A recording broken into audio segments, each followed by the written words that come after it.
அஜித்குமார்னு பேசி வாய மூடல அதுக்குள்ள ஜஸ்டிஸ் ஃபார் அஸ்வந்த் அப்படின்னு பேச வச்சுட்டாங்க. சிவகங்கை மாவட்டத்துல வேங்கைப்பட்டி அப்படின்ற ஊரை சேர்ந்தவங்க தான் இந்த அஸ்வந்த்க்கு 7 வயசு ஆச்சு. ஜஸ்ரீல் அப்படின்ற ஒரு பிரைவேட் ஸ்கூல்ல படிச்சுட்டு வந்துட்டு இருக்காங்க. கிட்டத்தட்ட 3 மணிக்கு அஸ்வந்தோட அம்மாக்கு வந்து ஒரு கால் வருது, உங்க பையனுக்கு ஃபிக்ஸ் வந்துச்சு, வந்து ஹாஸ்பிட்டல்ல இருக்கா, நீங்க வந்து கூட்டிட்டு போங்க அப்படின்னு ஒரு விஷயம் சொல்றாங்க.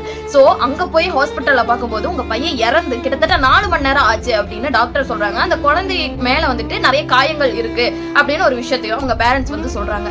அதையும் தாண்டி இந்த ஸ்கூல் வந்து எந்த ரெஸ்பான்சிபிலிட்டிஸும் எடுத்துக்க மாட்டேறாங்க, என்ன காரணம், எப்படி இறந்தான் அப்படின்னு எதையுமே சொல்ல மாட்டேறாங்க அப்படின்னு சொல்லி அந்த ஊரே இப்ப போராட்டத்துல ஈடுபட்டு இருக்கு. ஜஸ்டிஸ் ஃபார் அஸ்வந்த் அப்படின்னு சொல்லும்போது என் மனசுல தோன்ற ஒரே ஒரு விஷயம்னா, இன்னி ஒரு வீடியோல ஜஸ்டிஸ் ஃபார்னு சொல்லி வேற ஒரு நேம்ல நான் பேசிடவே கூடாது அப்படின்ற ஒரு காரணம் தான். நீங்க உங்களை சேஃபா பார்த்துக்கோங்க, உங்க குழந்தைங்களை நீங்க சேஃபா பார்த்துக்கோங்க.